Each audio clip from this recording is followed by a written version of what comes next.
So as you can see here, we can enter our magic item name. So as usual. On top of that, we can just choose our magic item type, which I'll showcase some new magic item types very, very shortly. Then you can click this magic property list. Now this brings up a little magic item property browser for us to actually filter by name. So for example, let's say I want to look for like damage type resist or something. I can find it in here and click this. It'll bring up a little pop-up asking me, hey, what kind of damage type do you want? Because you can also see if you hover over these do showcase little different colors based on the damage type. It's something else I kind of really wanted.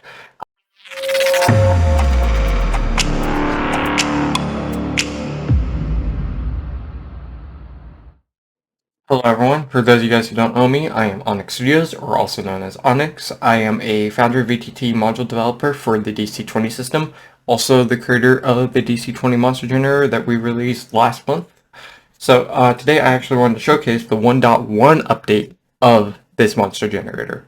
So without further ado, let's get right into it. So I'm going to create a undead actor real quick, super quickly, and there we go. So there has been lots of quality of life improvements in this update, one of those being regenerated abilities. Callback macro was improved. Before, all it had was an option for us to select an ability, and it just was one option, nothing more. But this update added 3 new options in here. First off, regenerate specific ability got a small little improvement that was much needed. So if I regenerate ability, it'll tell you which ability you replaced it with. So we got instilled loyalty, which we replaced with incorporeal movement, which you can see hidden there. Okay. Another thing we have in here is regenerate all abilities. If you click that, it will regenerate every single ability. So if there was no abilities that you liked, it will just regenerate all of them. And let's also say, for example, I just wanted to use this monster as a template and just build it on my own. Well, you can, of course, easily just delete all abilities by pressing that. So all of that's embedded in there, ready for you to go. Another improvement was to actual abilities. Now we have automatic damage in there. Before, whenever you generate a monster, it would automatically do the damage, but if you were to drag and drop abilities in there, or to regenerate abilities, for example, it would not automatically adjust the damages. So for example, if I go to, let's say, Fiends in here, you can see in here this would normally do 2 slashing. But if I drag and drop this, you can now see this does 5 slashing in there. Same thing in here with the bite in here. And then if I want to go, for example, let's do another ability, but this one's from our plants. Let's go with something like Thorn Spray. You can see in there that does 5 slashing as well, right? And then of course if we were to copy a whole bunch of these items and hit regenerate all in here, then you can also see that the abilities are also adjusted automatically for us as well. So all that's pretty much done and ready to go. That way you can now do stuff a lot more quicker when making monsters. There was also some ability adjustments. Basically, some abilities were a lot stronger than what they should have been. So for example, if I search up Bite in here and go to our monstrosities, we had 2 things called Icy Bite and Corrosive Bite. This used to only cost like 1 AP. This has now been moved into like 3 AP territory, because you can see it does some extra damage in there, and it also has an effect. So each single one of those has now been adjusted in that sense.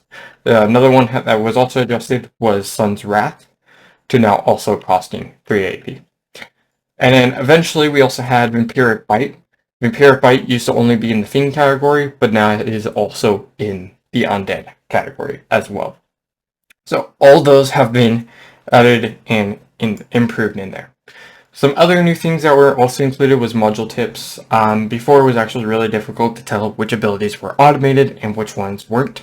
So now I have done my work of telling you which abilities aren't, so that way you know to treat it as pen and paper, right? So you can find these different module tips in here to tell you which ones should be treated as pen and paper, of course.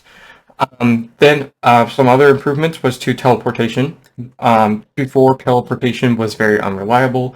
It was pretty much, if you click somewhere to teleport, sometimes it would mess up and go like 1 space up, 1 space below, 1 space left, or 1 space right.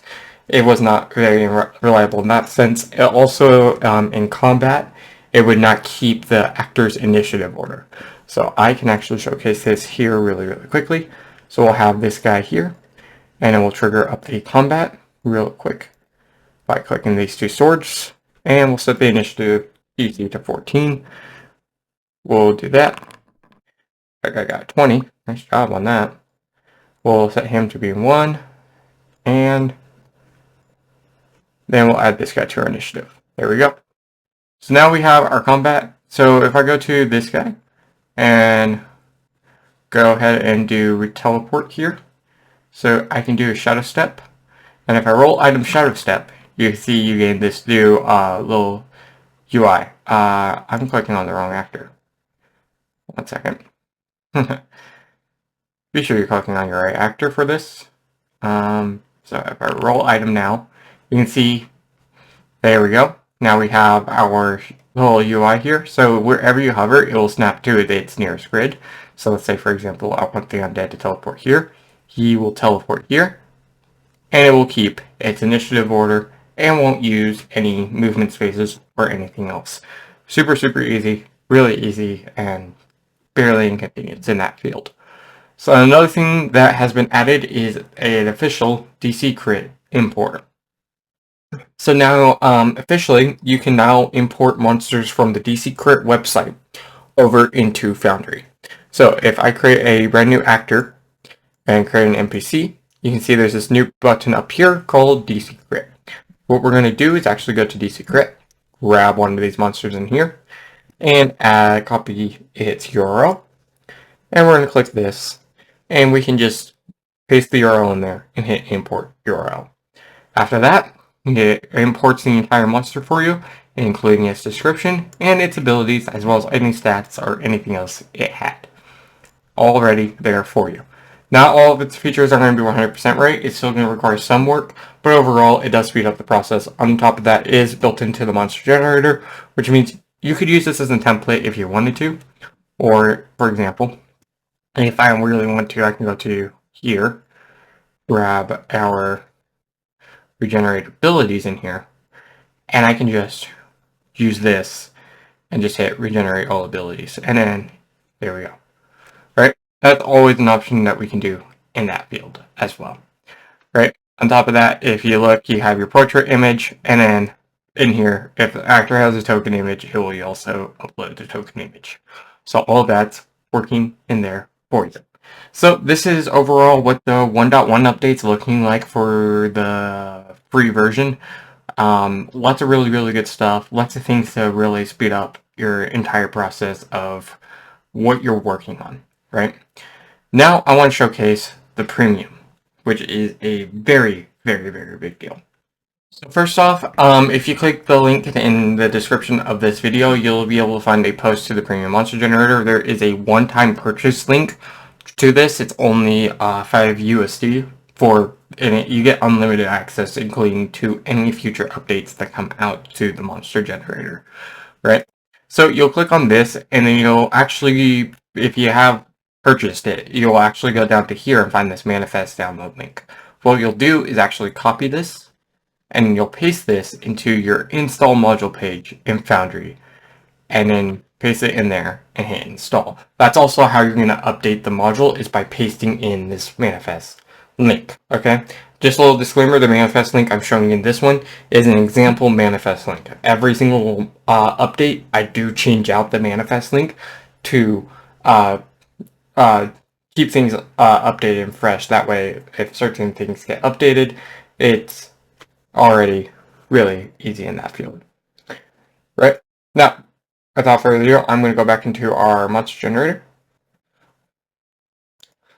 and I am going to go and enable our premium version. Now, there is a lot of extra little things in the premium version that I'll be ready to talk about in this one.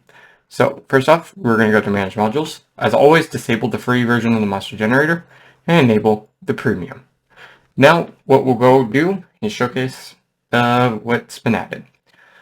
So first off, we have now added if you go to your items tab, you'll see 2 new things. Well, 1 new thing actually. You'll see this build magic item button.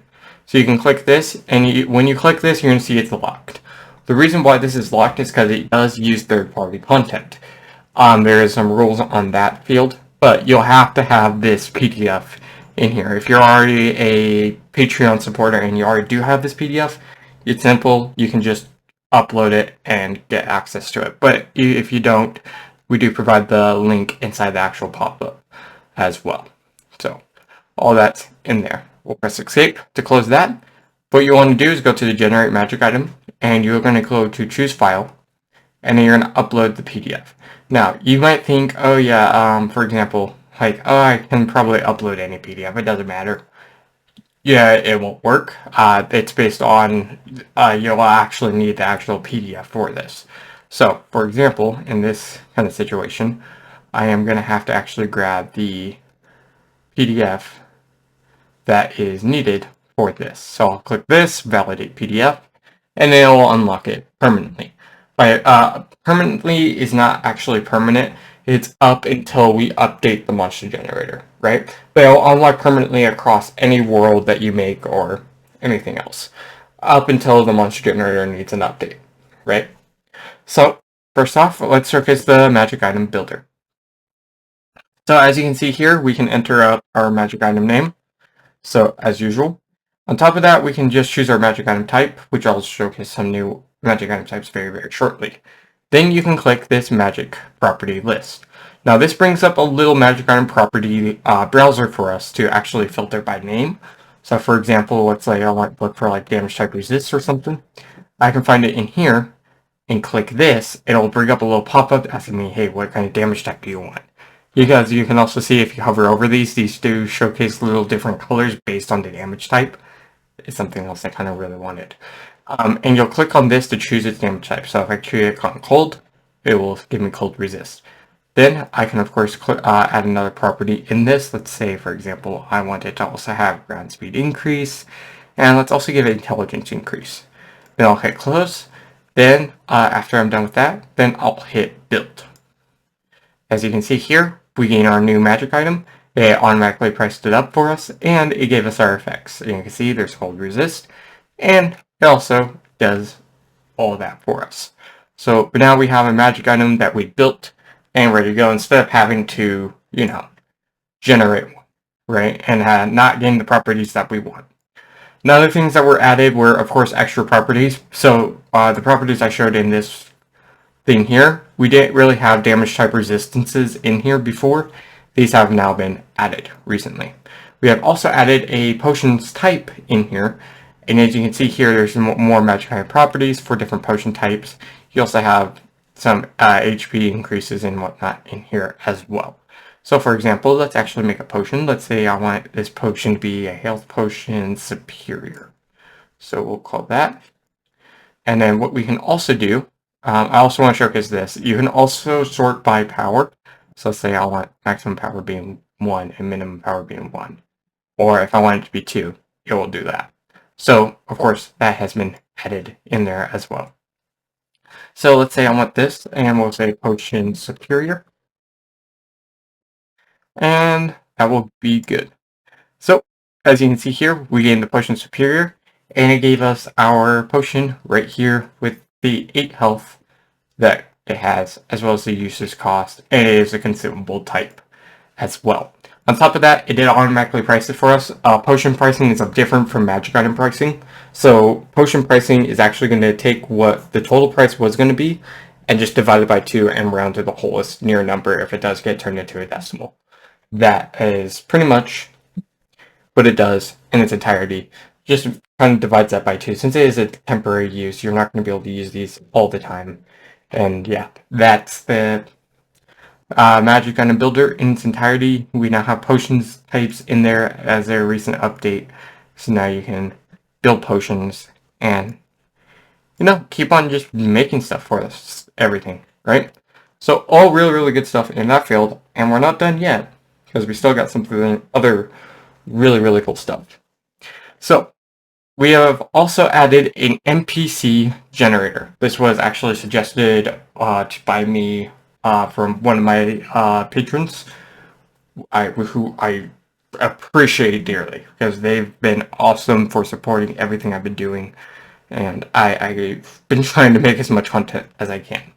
So what you can do is click this Generate NPC button, and as you can see in here, we have basically our simple little logic of randomize and everything else. You can just click on random name if you need to. If you need a lock search of features, you can, and whatnot.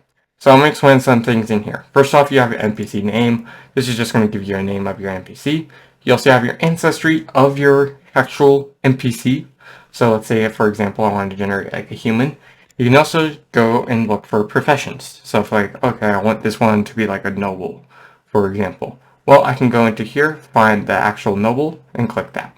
Level is just to decide its stats, because, for example, we've all had players who just kill NPCs, right? This is just so then you actually have stats for the NPC, like for HP or might or stamina, might or agility, charisma, intelligence, all of that. That way they're not like a one-shot, the player just kills them upright. Over here we also have our related NPCs, so if you click these will actually allow you to generate related. So it will generate related NPCs to this NPC that you're creating right here. So if I want this NPC to have a rival, it will generate a rival NPC for that NPC. It will also generate parents, siblings, and friends. So what I'll do is click on generate NPC here.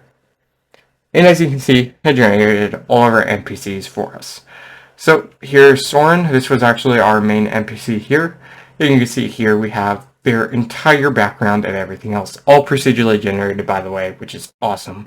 My calculations, according to my calculations, you should have approximately 1 billion unique NPCs that you can create with this. So really, really cool stuff in there. You also have secrets, including of consequences that can happen if this secret is revealed. Right? It also gives you a little profile on there, what you have selected for this NPC. Of course. Then some other extra things in here, like if, for example, if I go to the biography page of these ones, it'll tell me their relation, as well as some extra lore about them as well. So all really, really good stuff. And if they have a relationship, it generates an extra little bit of lore in there as well. So now you can generate tons of NPCs on the fly really, really quickly, populate your entire city. I know a lot of us, especially as GMs, we have trouble coming up with like, okay, we need a background for this NPC, we need to create a secret, we also need names for these NPCs. This just makes it a lot easier to populate cities or villages or even generate entire families for you to actually just run your game now to make it feel like every NPC is fleshed out, right? Without having to worry too much about that. So all of that's in there and ready to go for you, and yeah, that's pretty much it, and there we go. So overall, this is it for this entire update. Really, I did not a major update overall. It's a pretty small one in compared to the actual launch, but you know, nonetheless, I do think this is a very necessary change in that overall monster generator's direction of where everything needs to go. And overall, I do really think everything is good to go. If you do have suggestions on what you want to see in the 1.2 update of the monster generator, please let me down in the comments and whatnot. Also,